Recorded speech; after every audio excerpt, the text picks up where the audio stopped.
You're listening to the B&H Photography Podcast. For over 40 years, B&H has been the professional source for photography, video, audio, and more. For your favorite gear, news, and reviews, visit us at bnh.com or download the B&H app to your iPhone or Android device. Now here's your host, Alan Weitz. Greetings and welcome to the B&H Photography Podcast.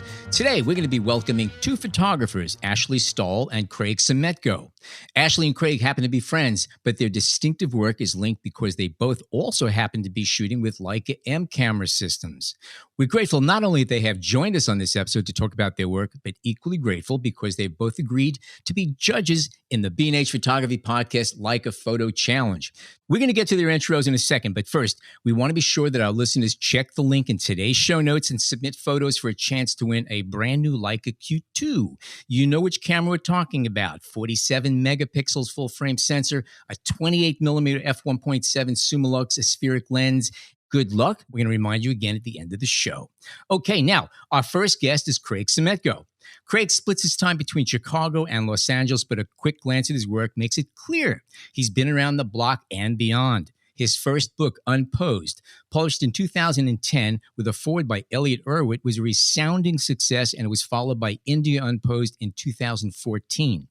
If there's one thing to be said about Craig's work, it's funny.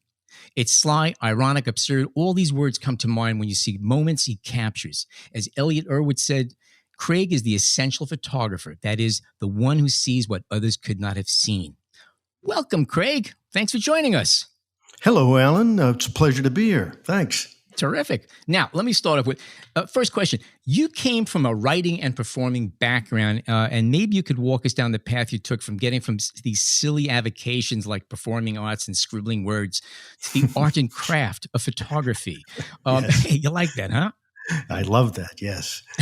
And while they're there, let us know how you came to use the Leica. Was it an evolutionary process that you went through DSLRs and mirrorless cameras, or did you just grab the bait on the first cast? Well, I tell you what, this is a story that I tell often, and it's kind of a long one, but I'm going to kind of speed read through it, okay? Okay. As you mentioned, I wrote and performed comedy professionally for large corporate events, okay? And in the year 2000, I had this fantastic job, took me around the world, England, Ireland, Japan, all around the United States, China. And when I was overseas, at that point in my life, in the year 2000, I didn't own a camera. So I thought, I might not be going back to some of these places ever again. Maybe I should buy a camera and see what happens. So I bought a kind of a low-end Nikon SLR. I think it was a 6006, if people remember that. Oh, yeah. And off I went. And when I was outside of Shanghai, I took this photograph of these two women going up the stream in a like a dugout canoe. And it was, it told a story. I mean, it was revelatory for me. It was like a little epiphany when I saw this. I went, wow. I'm an actor. I've got a lot of free time, right? Maybe I could get a hobby and tell stories in a different medium. So being, a good American consumer, my next thought was, I just need a big zoom lens now, and then I'll be a real photographer. So I went to Hong Kong, and while I had a few days off, I went all over Hong Kong. And along with the ubiquitous Nikon and Canon signs, there were a couple of stores that said Leica on the outside. But I was there for this zoom lens, right? I had done some research. I went into this one place finally that had the Leica sign out there, and the guy sized me up as a neophyte, immediately, and was very dismissive. And he said, we don't have that zoom. You don't want that zoom. And I said, well, as long as I'm here, could you tell me about those Lisas over there in the corner? I had never heard of Leica. Next to the Nikons? Right. I had never heard of Leica, and I didn't even know how to pronounce it, right? So I thought I should wait to buy this lens till I got back to Los Angeles. So I went to this store, and I was in line to get the lens, and I overheard the salesman say to the woman in front of me, she had asked about buying a camera, and he said, well, that's a nice camera. Why that camera? She says, well, I read good reviews about it. And he says, well, let me ask you this. What do you like to shoot? And that was another epiphany. I go, wow, what do I like to shoot? That's an excellent question. He might ask me that question, and I don't know the answer. I got very nervous, so I got out of line. I went downstairs and I thought about it for 5 minutes. I came back upstairs. It was my turn. He says, so can I help you? I said, yeah, I'd like to buy this zoom lens. And he said, well, why that zoom? I said, well, I've read good things about it, blah, blah, blah. He says, well, let me ask you this. What do you like to shoot? I said, wow, what are the odds that you would ask me that question? I just happen to be thinking about that. I like to shoot people, and I travel a lot. And he starts, with his index finger pulling me down the length of the table there. And he says, look, have you ever thought about a Leica? Well, here, try this on. So he puts one in my hand, and I'm like, wow, what is this? He says, well, that's a Leica rangefinder. And he goes through all the reasons why it's the right camera for what I want to do. And I said, well, this is cool. As an actor, I was having my best year ever. And I said, I'm going to, I get obsessed sometimes with these things, and I go full bore. So I was prepared to spend $1,000 for this. And I go, this is really cool. How much is it? And he says, at the time, I think it was $2,000. And I said, you're kidding me. And he said, no, and you'll need a lens. I went, okay, let's just slow down. Why don't, I got to think about this. I don't make rash decisions like this. He says, here, I understand. Take these brochures, go home. You won't sleep tonight, and I'll see you tomorrow. I'm like, now that is a sales pitch. So he was right. I went home. I put these things on my bedstand. I'm looking through this one brochure, and I'm just, captivated by these photographs, all taken by famous photographers, famous Leica photographers. And I come upon this interview with one of them by some guy named Henri Cartier-Bresson. Well, I say some guy because at the time, in my photographic ignorance, I had no idea who he was. I quickly became very interested in his interview. He talked about Zen-like qualities. I thought it was really fascinating. I loved his photography. I went back in the next day. I said, you got me. Here I am. Just tell me I'm not going to regret buying this. And he said, the only way you'll regret it is if you don't use it. So I decided right then and there I was going to use the hell out of that camera. He essentially taught me how to use the camera over a series of weeks. And I became obsessed with the work of Cartier-Bresson and Leica cameras. I shot without any goals in mind, really, for the next 7 years. And I got a snail mail from a friend in Durango, Colorado. And I opened it up, and she had cut out a newspaper article. She said, Craig, there's a new gallery here in town. She said, you should bring your prints up here. I bet they'd want to show your work. Just so happened that my mother was renting a house for a month in Durango that summer. And I said, all right, I'll go see my mom and bring some prints. I met with the woman that owned the gallery. She said, I like your stuff, but we're booked up for the next 18 months. Stay in touch. I said, okay. I didn't. I'm not good that way. And about 6 months later, I got an email from her saying, Craig, I've been looking at your work online. I had a rudimentary website up. And she goes, I really like it. And I can see that it's really inspired by Henri Cartier-Bresson. It just so happens that we're doing a show of Cartier-Bresson's. And I was wondering if you'd like to show your work alongside the work of Henri Cartier-Bresson. So how long did you consider that offer? You sleep on it a little bit? Honestly, I thought somebody hacked my email. I thought one of my friends was screwing with me. I really did. And I really did. And because my friends would do something like that to me. And then I said, I don't believe this. And it turned out, that like 8 years after I bought that Leica, my first full gallery show at a real photographic gallery was called Street Photography, from Classic to Contemporary, Henri Cartier-Bresson and Craig Semetko. Wow. Pretty good. So would you say that you had, looking back anyway, kind of developed a style at that point? Were you aware of this? Were you thinking about that? And looking back now, do you think now that you had a style going? Yeah. Can I throw a little addendum into that? And if with that same thought, how did the camera affect that style and the way you see? Because rangefinder cameras do affect the way you approach your subject. So carry on. Thanks. Yeah, absolutely. Both of those questions I can answer here. What was really interesting to me was I never thought about it. That first question, John, that you asked. I was giving a talk in New Jersey, and Bob McNally, who was the White House photographer for 6 of the 8 years of Clinton, was there, and he heard my talk. And afterwards, he said, Craig, nice talk. I enjoyed it. It's not that unusual, though. I'm like, wow, really? It's not that unusual? He said, I have two friends at the age of 40 started taking up photography, and they were greeted with some success rather quickly. I said, wow, why is that? He says, because they already had a worldview formed. So he said, they didn't go to like photography school and get, taught sort of a cookie cutter kind of thing. He said they just already had this worldview formed. I mean, I was 39 years old when I bought that Leica. That was the first, I'd never photographed before that. And I thought, wow, that's really interesting because you're probably going to ask me about humor at some point, but the sense of humor was there since, sort of birth. And I spent my life, people watching. And so you sort of get a worldview formed. And in my case, it was, a lot of absurdity and surrealism and just, funny stuff. And so that was immediately coming out of my photographs, almost immediately. And combined with the fact that I was, like I said, I was obsessed with Cartier-Bresson. And I very quickly, soon after that, discovered the work of Elliott Erwitt. And so, in my world, I was consciously trying to sort of take pictures with the composition, say, and the geometry of Cartier-Bresson and the humor and emotion of Elliott's. And I don't know if I mission accomplished. Both questions. Were you shooting black and white originally? Because I know you do color now. So when you started, what were you doing?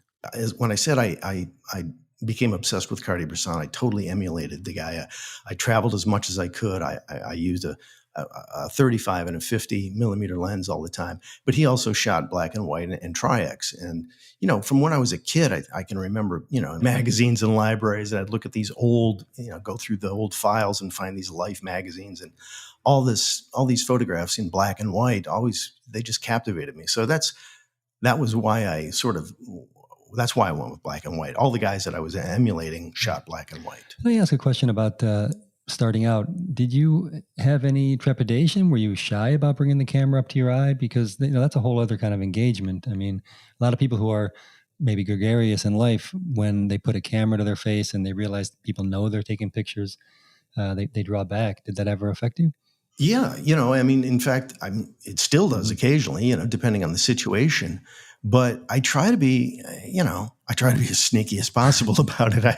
I try to be very surreptitious about it. I don't want people to necessarily know that I'm taking their picture. And then if they do know that I'm taking their picture, I will sort of, play some sort of tricks or something and to make it look like I'm not really taking their picture, or I'll hang around long enough so that if it's really an important sort of event, I'll just hang around until they really don't care that I'm standing around. Take their picture. Do you shoot from the hip, or do you raise the camera to your eye because especially for a lot of these split moment shots that you do where, again, people are in motion and you have to catch literally the moment from the hip, from the eye? What do you usually do? It's a combination of both. It's probably more often than not brought up to my eye, but sometimes just in the street, I'll just, have a 35 or a 28 or something on, and I'll zone focus and, just kind of try to keep it on the down low, You mentioned that you used earlier on 35 and 50 millimeter, but you just said 28. What lenses are you now using? What's your favorite optic right now? Well, I guess if you were to ask me what my favorite optic is as we speak, I'm locked down in Chicago in my condo, and I'm very fortunate to have with me a Leica SL2 and a 24 to 90 lens and a 90 to 280 lens. And that is almost exclusively what I'm shooting now, which is radically different for me. It's really sort of a sea change in the way that I work and the way I see things. And I'm forced to do it essentially, because we're on lockdown and I'm trying to stay, I'm trying to abide by that. And so that's what I'm shooting right now. But it's caused me to appreciate a 28 a little bit more. So when I do go out, sometimes I'm taking a 28 with me, just because I'm enjoying using a wider lens and also a very, very long lens. Yeah, well, you can do that with the SL camera, which this is something you can't do with an M. Do you still shoot with M's, or do you bounce back and forth depending on what you're doing and what your subject matter is? Yeah, I actually initially got this SL2 to shoot a video for a friend who does work for some corporate events, and I was going to help him with that. And I was just hanging out with my M on my regular street photography. But then this happened, and it's forced me to stay up here. And so I said, let's try this out. And it's been amazing. It's been amazing to me in that I'm seeing the parallel between street photography and landscape photography, and I at least for me, and that's something I never thought I'd say yeah. because I've never had an interest in landscape photography. But if you shoot landscape photography with the idea of the decisive moment in mind, it's very much like street photography. You know, like I'm sitting here looking out the window and I see these clouds forming and the sun might just peek through at the exact moment, you know, the small disk in between all of these really dark clouds and a sunrise, and bam, you know, you get it. You get that you got one shot at it because the moment is fleeting. And from that aspect, I'm finding it really challenging and fun to shoot landscapes, which I never thought I'd say that. You have the parameters of being in a fixed place. When you go shoot landscapes, usually you go to the landscapes. Here you're in a situation where you are essentially on a perch.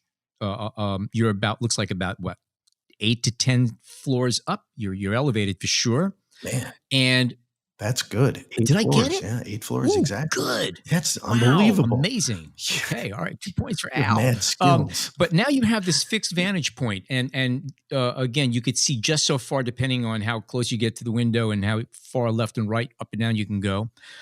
So what's really going on is you have this framed canvas, your window, and the scenery is constantly changing nonstop. So you're coming and going. Do you like working that way as opposed to being able to just go out and position yourself? It's sort of now the pictures have to come to you. You don't go to them. Correct. And, you know, in some ways, I'm finding it much more efficient. You know, sometimes it's good to have boundaries on your creativity, Yeah. you know, like I don't often do that to myself in the street. And sometimes I realize that I probably am inefficient with my use of time. I'll be walking around too much rather than sort of staying in one place. I have to remind myself, just find a good spot and stay there, because I do like walking around and experiencing the city and seeing, you know, what comes up. But I can't do that here, obviously. And it's forcing me to just look at what is in front of me. Now, fortunately, I'm in a kind of a position here where there's a lot going on in front of me.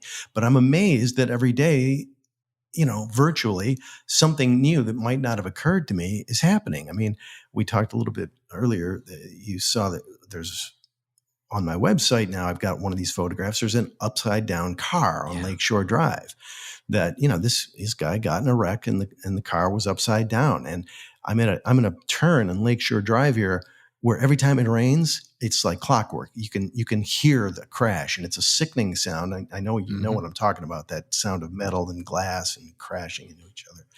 And people constantly hit this wall. Fortunately, they never seem to hit it hard enough where people are seriously injured, but they crash their cars on a regular basis. This guy must have been flying or something, and he ended up upside down. 2 days ago, I saw, for possibly the first time in my life, an actual full rainbow. You know, it wasn't broken in the middle anywhere. And so I got this kind of crazy picture of a rainbow. That's also on your site, and it's stunning. But for those of you who are listening and saying, what are these people talking about? If you just Google Leica blog and then go down to a little bit on the left, it says Corona Diary, you'll see all of Craig's pictures that we're discussing right now, and you could look at them as we're talking. Go ahead. I'm sorry. No, thanks. But yeah, so in each day, the weather is different. You know, this sort of time of year has been great for, you know, dark skies and beautiful sunrises, and there's a lot of drama going on in the skies by you. It's unbelievable. And what I like about it, where I'm at, is there's this sort of breakwater, as you can see if you happen to be looking at that is, you know, immovable. It's there permanently. But I'm using that sort of as I'm using the same angle, trying to shoot out the same window of this breakwater every time I shoot something different, and it's amazing. You know, it's going to be like, you know, Monet's haystacks or something, if you will. I'm trying to get the same exact scene with radically different weather around it. And I'm going to do this probably for a long time. I don't know how long this lockdown is going to continue, but I'm going to continue doing it, you know, whenever I'm here in the summer and see where this takes me, because it's sort of never ending fascination, just seeing the water changes colors, you know, when it gets really riled up, it gets very brown. Other times it's green. Other times it's blue. The clouds it's amazing. A friend of mine recommended a book to me, an old sort of out of date book by Ruth Orkin, the great photographer Ruth Orkin. Oh, sure. And it's called A World Through My Window. And the entire book is shot through her window over Central Park. And you're like, and I'm reading the preface, and she says, yeah, it's hard to believe, but people ask me all the time, all these pictures were taken out of my window. And she says, and it's just like being out on the street. And she says, you do a lot of waiting for that moment, waiting for, the taxi to go by, someone to get out of it. It's the same thing. It's really very much like street photography. That's a great book, by the way. We were just talking about that the other day with another guest. Yeah. And the more you dig, you're going to find a lot of great photographers who've kind of taken up that as a project, from their window. Even I'm thinking W. Eugene Smith did a great series, kind of gritty shots from his window in New York City. Right. I actually wanted to get back though to some of the street photography and maybe some, I don't know if you want to call them techniques, but you mentioned a little bit about, maybe staying put a little bit longer and walking around. And I kind of suffer from the same thing. You want to keep moving, but that patience sometimes helps. But are you the type that takes a lot of shots when you find a scene you want, or do you just kind of click one and move on? And if you do take a lot, do you often find that it's that first one that's the winner?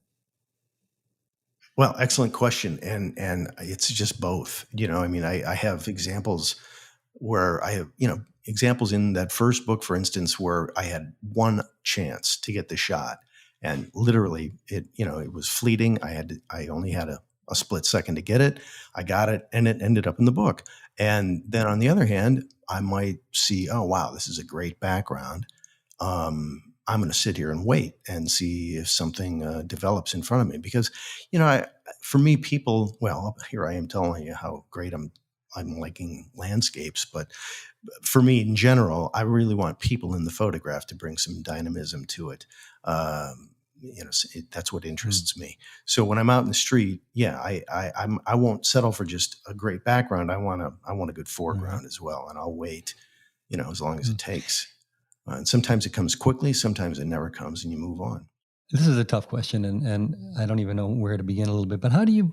How do you find humor in a photo? I mean, what are the aspects within the composition, within the frame that will lend itself, other than just the subject itself? Are there ways that you've developed or even thought about, placement of characters and figures and backgrounds, foregrounds that will lend itself to something funnier than it might be otherwise? Or is it just, kind of going from the gut? Yeah, that's another excellent question and a difficult one to answer, because it's, I think you're sort of born with a sense of humor, or you acquire it somehow early on, and you see things in a way that you if you can photograph it so that you're creating a photograph that is really showing the way you're seeing it. And that you're going to accomplish two things. You're going to make the person laugh who's viewing it, but you're also going to develop your own personal style rather quickly. If you can sort of put your imprint on this, on any given scene. It's difficult to make a humorous photograph out of something that, isn't humorous. So the key really is, what do you find funny? And then you got to hope that other people think what you think is funny is funny as well, because it's so subjective. Humor is just so subjective, and what's hilarious to one person is offensive to another person, and vice versa. And how do you balance this kind of idea of, laughing with somebody or laughing at somebody in a subject? And for example, have you had moments in the street where someone's looking, they catch you taking a picture and they're not too happy about it, even though for you it was just a beautifully innocent and funny moment? Yeah. I have had people, stop me and say, why are you taking my picture or whatever? I'll stop taking their picture if they clearly don't want me to take their picture, or I'll erase the picture if they really want me to erase the picture. Unless it's a really great picture. I might make them look like I'm erasing the picture, and I'm going to keep it. But for the most part, like I said, it's difficult. Well, for instance, that the image I was specifically talking about in the first book, where I said I had a split second, it was a guy walking down the street in Paris in a business suit and a tie, looking completely confident, not a care in the world, nonchalant man with places with to a go. tissue stuffed in with his about nose. Yeah. yeah, with about I was 6 looking at inches that of like earlier. gauze Yes. sticking out of his nose. And I'm like, that's hilarious, right? Now, would this guy find it hilarious if he was like, ended up in a book? I don't know if he would, but I think it's safe to say that everybody on the planet would look at that and chuckle, and they're not necessarily. Are you laughing at him? I don't know. I mean, I like to think we're laughing with him, and it's a recognition of all of our human, frailties and yeah. foibles. And, we've all had a bloody nose or whatever. The thing that makes that funny is not the fact that he's necessarily got, a wad of gauze sticking out of his nose. It's that he's so confident and nonchalant and joie de vivre. When he stepped out the door, he knew he was going to be stared at. But you look at the expression on his face, and it's like it's as if he knows he's got this thing stuck up his nose, but he's carrying on regardless. And if you notice it, 2 points for you. Otherwise, I'm going on with my day. It's a great picture. Yeah, it's your problem. Well, thank you. And I mean and you asked me about sort of tips and tricks and stuff. That I saw that guy coming from probably 70 yards away, and I just went into like panic mode. I'm like, how am I going to get this? How am I going to get this? And so there was a lot of because this was I don't know, this was earlier on in my sort of career, and I just wanted to make triply sure I was doing everything right. So I composed. Well, I didn't compose. I had a 50 millimeter lens on there, and I knew that I could do. I had a short distance of zone focusing, so I metered for the gray, just the flat gray in the grass, and then I set the zone up, and I had about 8 to 12 feet or something, and I continued walking, but slowed my walking down and kept my camera around my neck, and until he would just as soon as he hit that zone, I stopped, threw the camera up to my eye, framed it, took the picture, and then started walking again. And I don't think he was ever aware that I took the photograph. Do you tend to shoot one frame at a time, or do you just machine gun it? Say in a situation like this where, this is happening once, it's not happening again. How do you usually work? I guess I'm sort of a relic in that regard. I don't machine gun, I just don't. And the closest I've come to that is just recently. I tried machine gunning, and it actually worked. I did because we had a Blue Angels flyover here. So, I had this big, huge, 280 lens on there, and I'm like, if ever a time there was to, machine gun it, now's the time. And I still I screwed it up because I'd never tried it before, and it was awfully hard following them at 280 millimeters, but I got some usable frames out of it. But as a rule, no, I don't do that. It just doesn't feel right to me. I have a much better sense, I think, of having watched people my whole life. It's really been my favorite pastime. I just find them hilarious. That I can start to predict behavior, and you can. It's like Wayne Gretzky with he always used to sort of be where the puck was going to instead of where it had been, and you get to form a sixth sense about anticipation on people's behavior. So I rely on that much more than just going, all right, I'm just going to knock off 40 pictures here and hope for the best. Yeah. Now, having said that, if I'm in a situation where I'm free to take as many pictures as I want in whatever time, I'll use that luxury. Yeah. But most often in the type of photography that I'm known for, I don't have that luxury. So I have to make use of the moment in the best way I can. I mean, that's, shooting at the exact right time. You had mentioned that, again, just go back an earlier point that you started doing 35 and 50, and now you've discovered the joys of a wider angle lens, a 28 millimeters specifically. Now, you also mentioned the 180. Now, coming from normal, slightly wide when you started off, and now you're branching off into other alternative focal lengths. Where do you feel the biggest draw? That a wider angle or more telephoto? And do you use the telephoto for anything other than just bringing distant things closer? Do you use it for what the optical qualities, how that affects your picture? Mm-hmm. I think I'm probably always going to be a more of a wide angle to, normal lens kind of guy, 28, 35, 50. But like I said, the longer ones I sort of have to use here. Anything under 75 is not of great help to me, except for, like, for instance, that rainbow shot. I think I was at 24, I think, for that. But yeah, it's, they're specialized lenses in my world that They're tools for the right, job. right.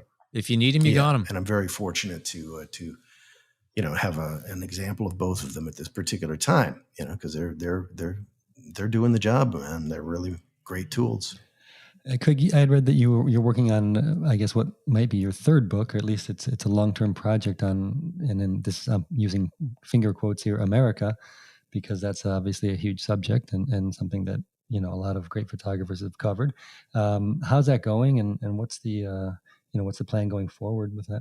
Well, the funny thing is, I started this, I'm embarrassed to say, years ago, and the original idea was I was going to start shooting on July 4th, 2011 in Independence, California, and I did. And then the end date was going to be Inauguration Day, January 20th of 2013, whoever got elected. And I was just going to go around the country for 18 months and shoot that. And somewhere in the middle of that, Leica Camera had asked me if I wanted to be a part of this 10 by 10 exhibition that they were creating for their celebration of their 100-year anniversary of Leica photography. And of course, I said yes to that, and we could shoot whatever we wanted. They just wanted us to do a tip of the hat to our artistic father, and they teamed me up with Elliot Irwit, and I went to India for 3 months. My sister was over there on a Fulbright scholarship, and I had a place to stay, so I went there, and I used Mumbai as a home base, and took that time to shoot this project, which I thought was just going to be a 10-image project. They saw they liked what they saw coming from me, and then they wanted me to do a full exhibition at a different venue. And so I extended my stay. I was there a full 3 months. And then I realized that really I had enough for a book. And so that sidetracked me completely from the America project. And by the time I got back on the project, it was late or at least mid 2014. And so I kind of lost the momentum on that. But now and every time I think I'm done with it, something else crazy happens in the United States. About to say, right? We got a new America. So, now. Yeah. And I think this book, instead of being an 18-month deal, is now going to be like, the second decade of the United States. Frankly, I started shooting 2011 and I'm still shooting on it now.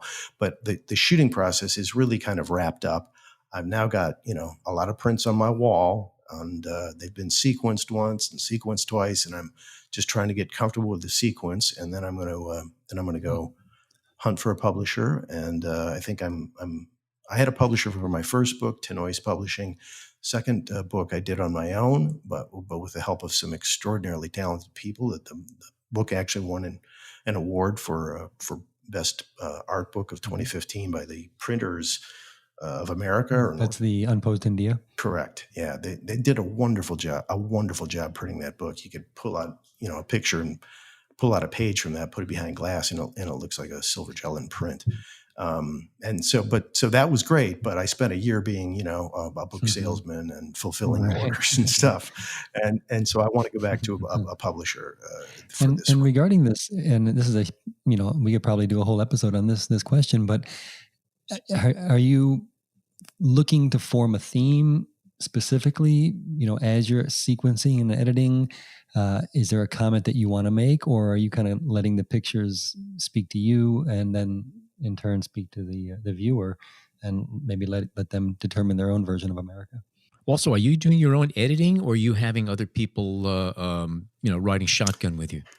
These are all very good and appropriate questions. This is going to be a little bit.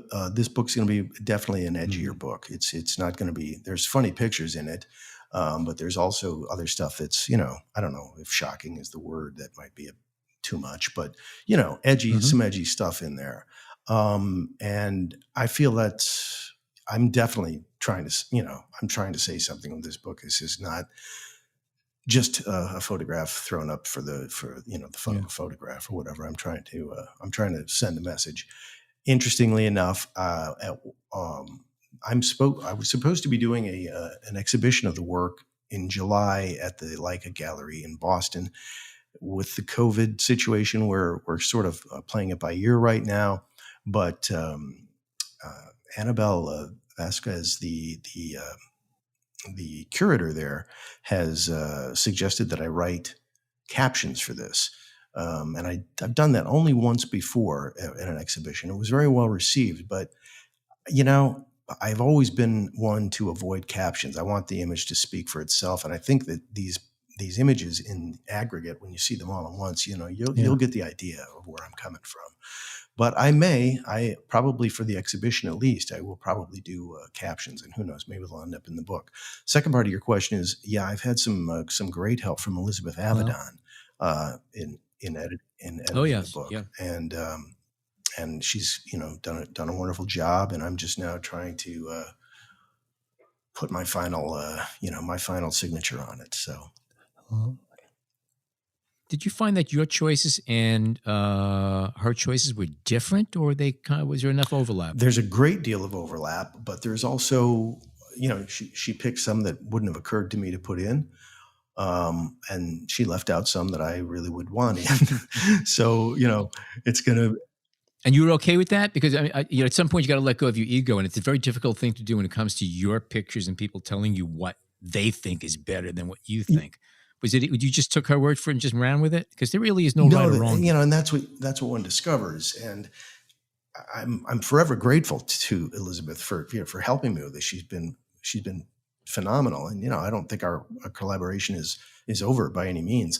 And, and we go back and forth, and she's like, yeah, okay, I can see your point on this. And, and I say, I can see your point on this. And, we sort of come to an agreement. So it's still a work in progress, and I'm going to hopefully get this thing nailed down within a month and be ready to get out there.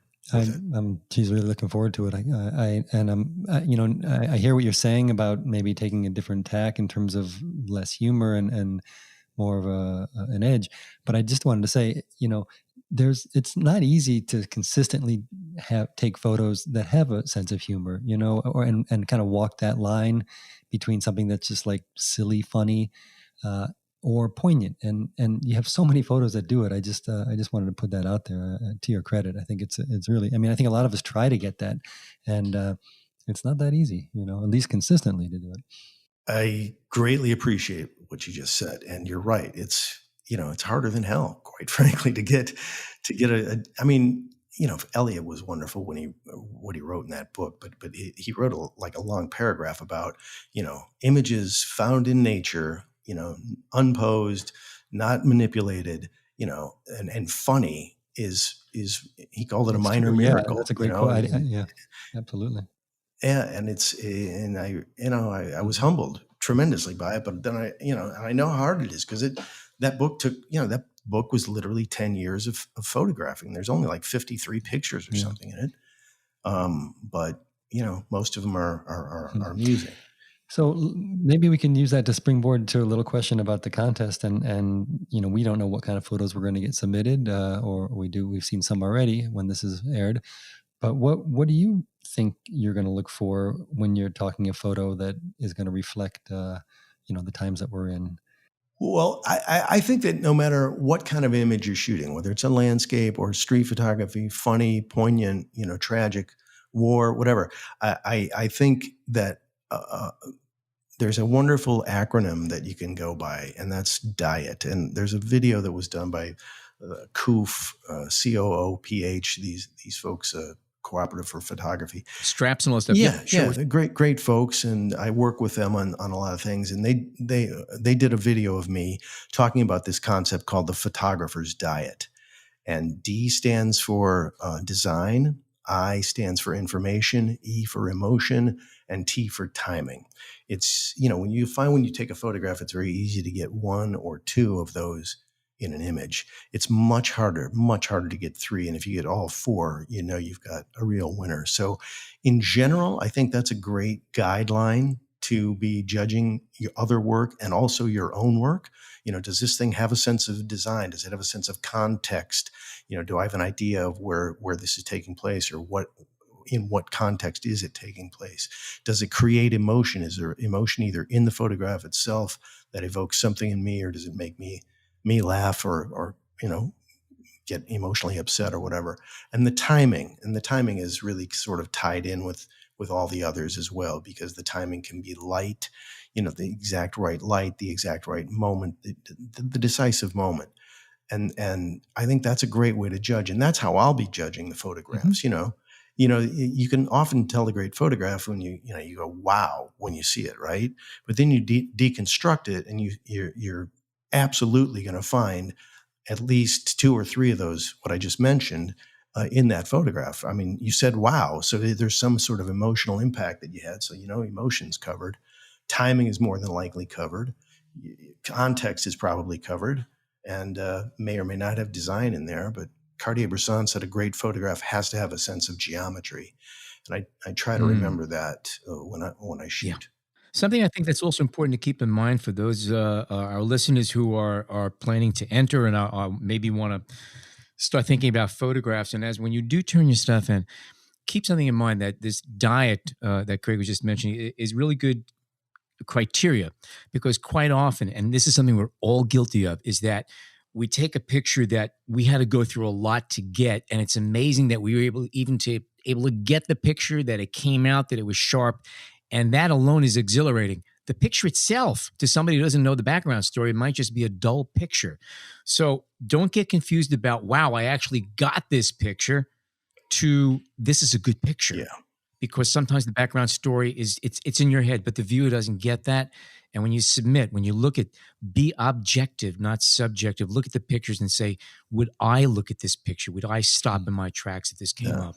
It's a great thought. Wonderful advice. I think everybody should listen to what Alan just said. Yeah. I don't. Of course not. But yeah, it's true. All right, Craig, it's been absolutely wonderful talking to you. Your work is delightful, and you talk about your work equally well. It was a great conversation. If people want to see more of your work, where should they be going? Well, they can go always to Semetko.com, www.semetko.com. They can also catch me on Instagram, just at Semetko. And currently, I think we mentioned earlier, you can see some of my work that I'm doing while under lockdown here. If you go to the Leica blog, I believe it's Leica -blog.com, and go to Corona Diaries. That's what I'm shooting. So I didn't even use the hyphen. I wrote Leica blog, and boom, there it was. I went down to the bomb coronavirus, clicked, and there was your work. So it is simple to get. And it's also a Q&A in there. Also, you talk about your work. It's not just pictures, so that adds a lot of value to it. Craig, thank you so much. We look forward to seeing your choices in the photo contest. Again, rules will be at the end of this episode. For the moment, we're going to take a short break. Craig, thank you so much for joining us. When we come back, we're going to be speaking with Ashley Stohl. Stay tuned. We hope you're enjoying this edition of the B&H Photography Podcast. The best way to support the show is by subscribing on Apple Podcasts, Google Podcasts, Spotify, or wherever you get your podcasts. For links to gear and more information on today's guests, check out the show notes in your podcast app, or visit our homepage on the B&H Explorer website, and join the B&H Photography Podcast Facebook group. And now, back to the show. Okay, we are back. Ashley Stohl is a photographer and the publisher and co-founder of Peanut Press, which she began in 2015. Her first book, Charth Veda, went on to become a viral sensation and a multi-award-winning book. The book takes a look at her youngest son, clearly a big fan of Star Wars, but also a child who has a visual impairment that brings with it disadvantages. But as Ashley notes, his impairment allows him to see the world in a unique way. Ashley's second book, Days and Years, also takes her children as its subjects, and I'd like to read a quote from Ashley that really touched us. There is a saying that all portraits are really self-portraits. So what are portraits of your kids? They are portraits of a parent. I take pictures of my kids, and if you look closely, you'll also see me in there. My worries, my fears, my attempts to correct problems of my own childhood, my heart, and my struggles. Ashley now lends her experience to fellow photographers designing and publishing award-winning books through Peanut Press. Her work has been exhibited extensively, and she's lectured on photography and bookmaking at the Penumbra Foundation, Columbia University, George Washington University, and SPE National. Welcome to our show, Ashley. So good to have you here. Thanks for having me.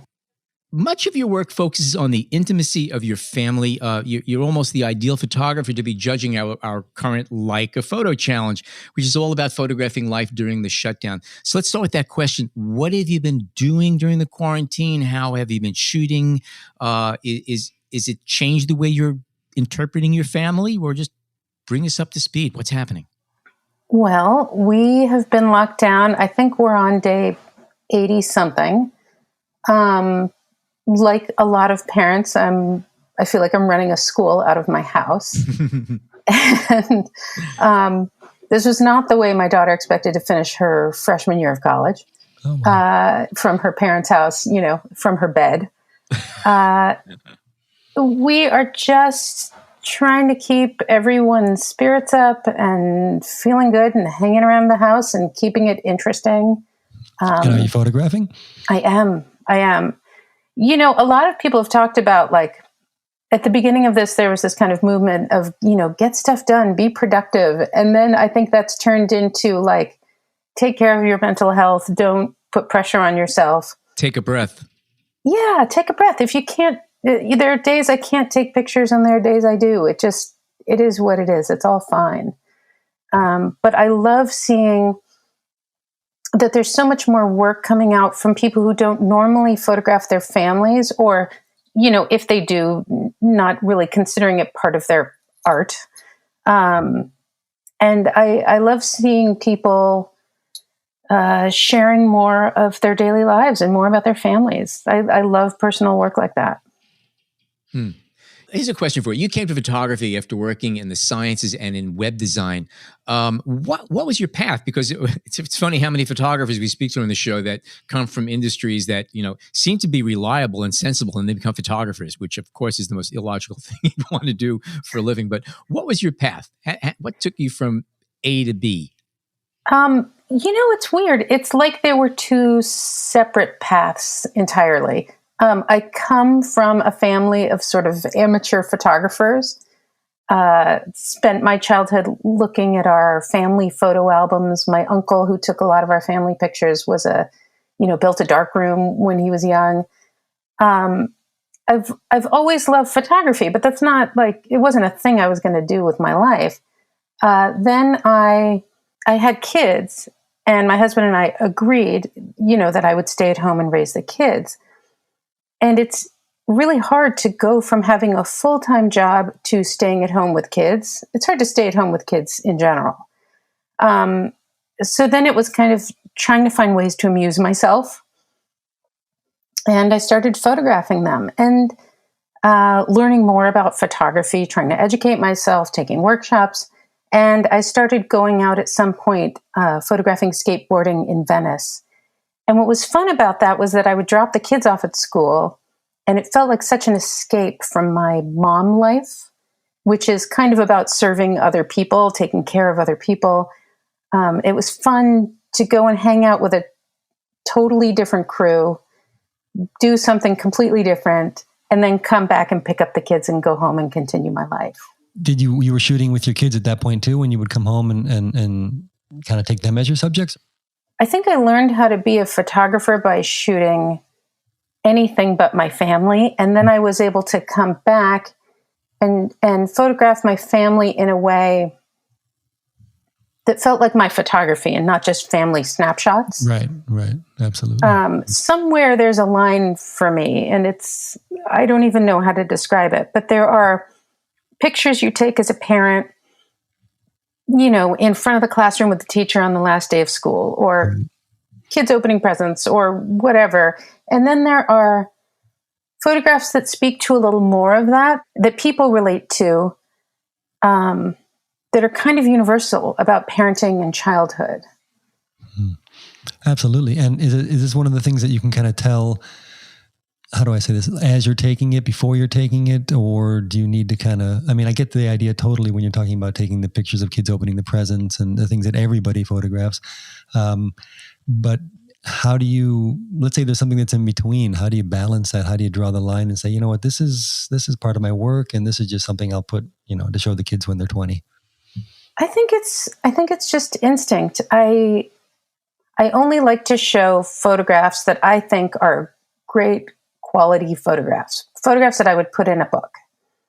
I think you have to judge photographs of your family the same way you would judge any photograph.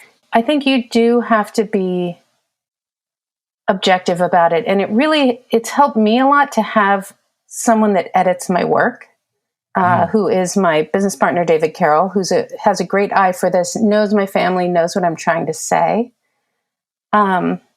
And to me, it also just has to be a good photograph. I have to stand behind it like anyone would stand behind a landscape or a still life or any kind of portrait. It has to meet all those qualifications. There's a phrase that always sticks with me. And when we were speaking with Craig, we were talking about the same idea. And I didn't mention it, but it goes something along the lines of, a good photograph has to be better than the thing you're photographing. And that's something that always sticks in the back of my head when I take a picture. I mean, you can take a picture of anything, but yeah, it's an interesting idea because it, like I was saying, it has to say something more than just this is my kid. And I think that's what happened with my first book, Darth Vader, which was such a surprise at what's its success it had.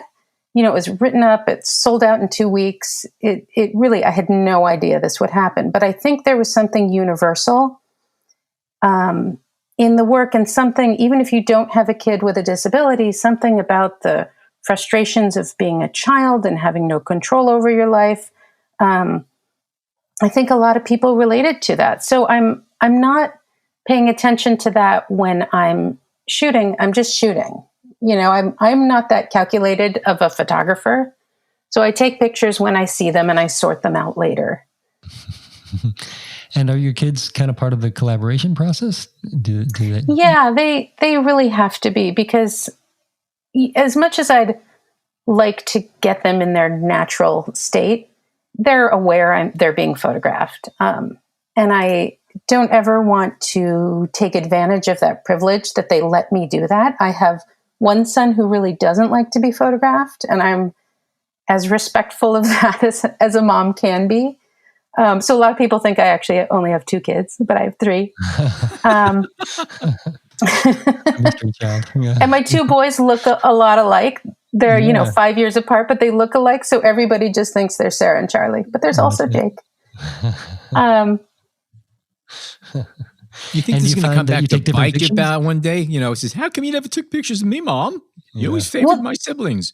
I keep saying that to him. I'm like, I want to take your pictures. So, you have these memories. You can see, I want them to be sort of equally represented in my work that I put out there. He just doesn't want it. And, I can't argue with him. I'm not a photojournalist. This isn't like a story I have to cover. My first job is as their mom.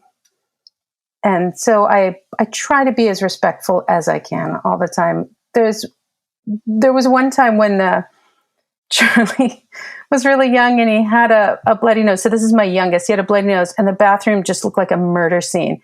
He's sitting on the toilet, like his nose is bleeding. And I looked at it and I so wanted to take the picture.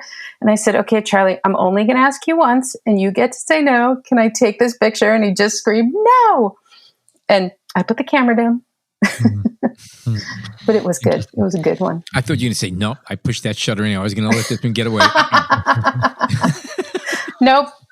I'm not that ruthless. He had a chance to say yes, he didn't. So I'm just going to act on my own. That's all. Because sometimes I'll ask and then ask him and wear him down. But I couldn't do it this time. Yeah, it's an interesting dynamic. That's for sure. Are they, as they've grown older, have they kind of been more appreciative of the work, or do they get a little more impatient? I think so. I think it depends on their mood. Yeah. I know my daughter really, I had a solo show at Leica in New York, which was amazing. And my daughter came with me to that show. And I think she really loved people recognizing her as the girl, on the wall. Right. And she shares my work with her friends. And I think she really gets it. And she's old enough to get it. I know there was a minute when Darth Vader was out when Charlie thought he was pretty famous. So that was awesome. Yeah, I mean, I think I think my kids can appreciate it and also sometimes not want to be photographed. You don't want to be someone's subject at all times when you're in your home. True. And it's interesting what you said about the back and forth between shooting at home and then going out and shooting, skaters. And I think a lot of us need that. You need kind of the two different type of dynamics to make both of them successful. But I wanted to ask, because you did kind of start from another career, and did you take time to study photography, as it were, like in terms of the history of photography and photographers you might be interested in, and or is it really just kind of I'm shooting from the gut and that's that? It's a little bit of both. I didn't go to school for photography. I've learned about the history of photography on my own, and I continue to. And I think that's something everyone should do. At the same time, I take pictures the way I take pictures. I'm not trying to emulate anyone. There isn't a lot of work out there about family. And that's something I'm actually trying to change and like to talk about. I actually started an Instagram called the Days and Years Project. And the goal is to feature photographers that photograph their family and also let everyone know that the photographers that you know and love also photograph their family. I mean, the last picture in The Americans is Robert Frank's kids. Mm-hmm. Lee Friedlander photographed his family all the time. Like all these photographers that you don't think of as being, people who photograph their family. Of course they did. If you have kids, you photograph your kids.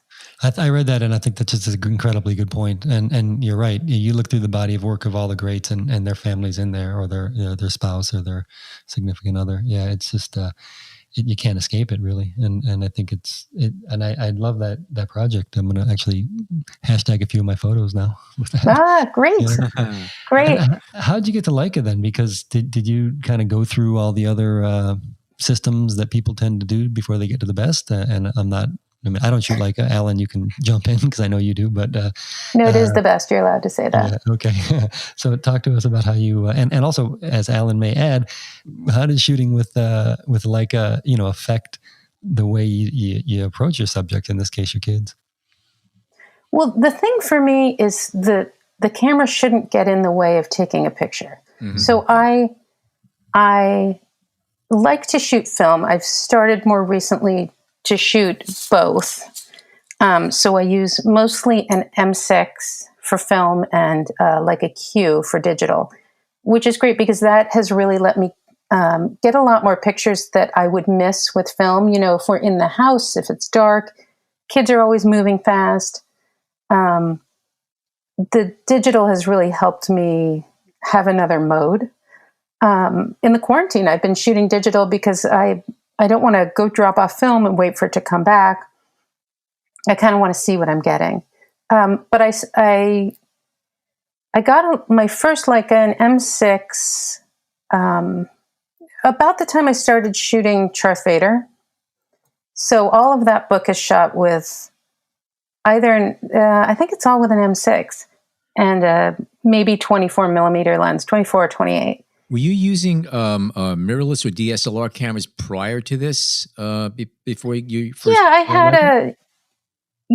had a Canon. What was it? A 1D, and that's fine. But it's a big, heavy thing. And I had my husband's high school like photography class, Canon AE1. Okay.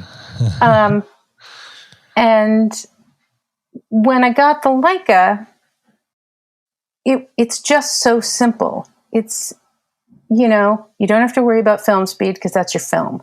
You just have aperture, shutter speed. Like, that's it.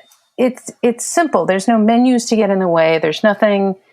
It works for my brain. And I think everybody has to find the camera that works for their brain and their hands. Yeah, it's good. But Because when things are happening quickly, you don't want to be fussing with the camera. So now you get to the point where you can operate your camera without thinking about it. I always say the camera should be transparent to you. It should just be, there's nothing between you and your subject. As soon as you have to start thinking about menus and buttons, that's it. It's blown it. And you don't get that with a Leica. It's different. Exactly. And for me, it's even zooming. I don't want to zoom. I want to know the width of my lens, and I can move my feet without thinking. I can frame it just right. That's why for me, it's basically one camera, one lens. To me, there's no difference really between the Q and the M6. It's all sort of the same hand movements. It's all the same process, so they don't get in the way. So you're using still a 28 millimeter lens, or you mentioned a 24, so that they're optically your M6 and your Q see the same basic field? Yeah, I really do prefer the 24, but the Q is a 28, and that's fine. I'm the same way, by the way. 25, 24, that's my focal length. 28 is okay if you can't weasel your way to a wider one. But no, I agree with you about that. But once you're using the Q, it doesn't matter. That camera just flows. It is so good. Oh, it's great. It's really great. Yeah, it's funny how just a couple of millimeters makes a difference. I started off with a 21, and that was way too wide for me. Then tried the 28. That's okay. I always say I photograph at the across the table distance. So somehow the 24 is right for that. My family, we're always eating, we're always sitting across the table, and that's sort of the distance my kids are from me. So the 24 is the right amount of view. And if you're shooting with an M camera, that also helps you, the distance you work from, because the fact they don't focus close. I mean, about 18 inches and 2 feet is the average close focusing with a rangefinder. One of the things I love about using, I have an M10 monochrome I've been using, is that I can put other lenses on that with adapters, and I could shoot with macro lenses and all this stuff. And I'm really using it as a mirrorless camera or a DSLR. I put the EVF finder on it. It's TTL viewing, and I could focus down to a couple of inches with the right lens. But again, if using an M6, the distance you're working for with that lens, that would really be ideal. It's natural street photography distance at that sense. Exactly. Street photography on my kids. Yeah. And do you have a process when you're shooting the kids, in the sense that, okay, today's the day I'm gonna shoot my kids or shoot the family? No, not at all. It's like there's a camera sitting around on the kitchen counter, and maybe we're all going in the backyard. So I think, okay, I'll bring it with me. Maybe something will happen. Right. Or we're going somewhere to do something, and I'll bring it with me. We're going for a drive. We're going to the beach, whatever. And have you thought about other families? Do you think you could apply?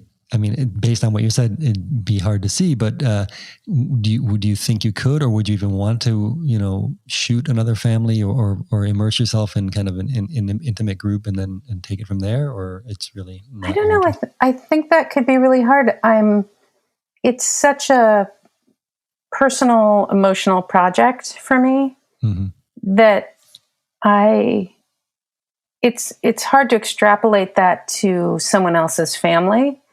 I'm trying to expand what I do to encompass, sort of my family and chosen family, friends and family around me, because I love showing that too. But I'm much more happy and comfortable when I'm photographing people that I have a personal connection with. Mm-hmm. And how do you feel, how do you apply that idea when you're shooting skateboarders? Yeah, I haven't photographed skateboarding in a while for no reason other than I just haven't been able to do it. But what was fun initially when I was photographing in Venice and also in Cuba was getting to know the guys. And when they have a certain level of confidence in you and your work, then they invite you in more. You can get more access. It's fun to get to know them. It's a better vantage point to shoot from.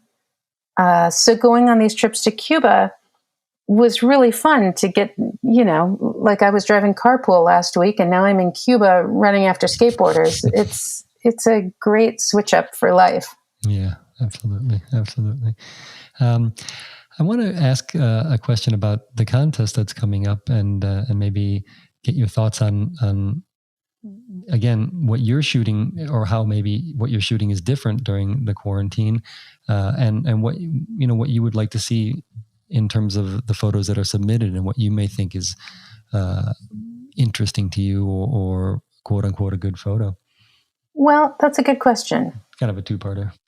A good photo is a good photo. So when I'm looking at any kind of photography, whether it's, family or something personal, portrait, street photography, landscape photography, I judge it the same. But when we're specifically talking about a contest involving personal and family photography, what's around you in this quarantine, I think all those same rules apply, but I love seeing people show their personal relationships. I love talking to people and getting to know their stories. I think it's the same with personal photography. I want to know about people. I want people to show what's going on in their lives. This is such a strange time, and I almost see it like a historical document. I think we need to be able to show someday what people did and how they survived and how they related in this time. So I don't know. I want people to get personal. I love that. That's a good answer. That's great. That's great. Alan, do you have anything else you want to add? Black and white only? I shoot black and white only. That's just me. I love all kinds of photography, but for me, it helps me see the feeling of what's going on. I think a lot of times color photography for me can be about the color, and I want it to be about more than that. I want it to be about how people relate. Yeah, absolutely. Yeah, I get that. I've been primarily a color photographer forever, and the past year I've gone heavily back into monochrome or black and white. And for the same thing, I just find that it's more of essence. I love colors. Nothing like a good spot of red in a large field of white or something like that. But good black and white is good black and white, and it holds up. It's good or it's bad. No gimmicks. Yeah, for me, I find the color to just be distracting in a lot of cases. And there's a lot of great color photography out there. Yeah. I know photographers love to have these arguments, like what's better, this camera, this color versus black and white, film versus digital. I think it's all great, but it's all just what works for you. And for me, black and white lets me say what I want to say. Yeah. Yeah, that's it. I love a good slice of pizza, but I don't want to eat it every day. It's the same deal. Right? Right? Well, you're a New Yorker. Of course you like pizza. That's right. But it's got to be a good one. It's got to be good. Bravo. That's right. They reopened yesterday, by the way. So there is hope. Okay, Ashley, thank you so much for joining us today. It's been terrific talking with you. If people want to follow your work, where can they go to? Well, my website is ashleystohl.com. I'm on Instagram, which is Ashley Leo Stohl. And my books are at peanutpressbooks.com. Okay, and all of this information will be in the show notes along with samples of your work. And again, thanks so much for joining us. Stay safe and keep shooting. Same to you. Thanks so much for having me. Okay, the moment you've been waiting for after much anticipation. We are excited to announce the B&H Photography Podcast Leica Photo Challenge. To thank our loyal listeners, maybe reach out to some new subscribers and inspire some safe creativity during these challenging times. We are excited to bring you this incredible photo contest in which one lucky listener is going to receive their very own Leica Q2 digital camera. If you're like us, which no doubt many of you are, you've already been taking pictures during the shutdown. And if you haven't been shooting, it's definitely not too late to start. I say this because for this contest, we're looking for pictures taken specifically during this time, pictures that reflect the challenges or perhaps a few slices of joy during this current pandemic-related shutdown. Whether you've spent this difficult time in the company of your loved ones or you've been separated from them, as many of us have used our cameras to find solace and maybe a bit of understanding of the world we now live in. Judging will be based on subject matter, overall composition, creativity, and post-processing. You can include a caption to go along with your picture, or if you don't want to, you don't have to. Now, we are not encouraging, nor will we consider images taken in public places. Entry photos must be taken inside or near your home, indoors, backyards, front yards, all okay. Don't do anything silly. Don't do anything dangerous. Here's how the contest is going to work. Step 1. If you haven't already, rate and subscribe to the B&H Photography Podcast on Apple Podcasts, iTunes, Google Play, Stitcher, or your favorite podcast app. And if you're already subscribed, congrats, you're halfway there. Okay, step 2. Now that you are subscribed, head on over to Twitter and follow at Leica Camera USA and post one photograph with the hashtag BH Photo Podcast Leica. That's it. The entry period is May 28th, 2020 through June 21st, 2020. And again, the grand prize is a Leica Q2 digital camera. I've shot with the Q2, fixed crazy sharp Summilux 28mm spheric lens. It opens up to a fast f1.7 and it focuses down to a few inches from the front element, a 47 megapixel full frame CMOS sensor, and it is an amazing, amazing camera. The judges will be Leica photographers Craig Semetko, Ashley Stohl, and yours truly. Check the show notes for a link to everybody's bio and samples of their wonderful work. Good luck, Godspeed. My name is Alan Weitz, and as always, on behalf of John and Jason, thank you so much for tuning in today.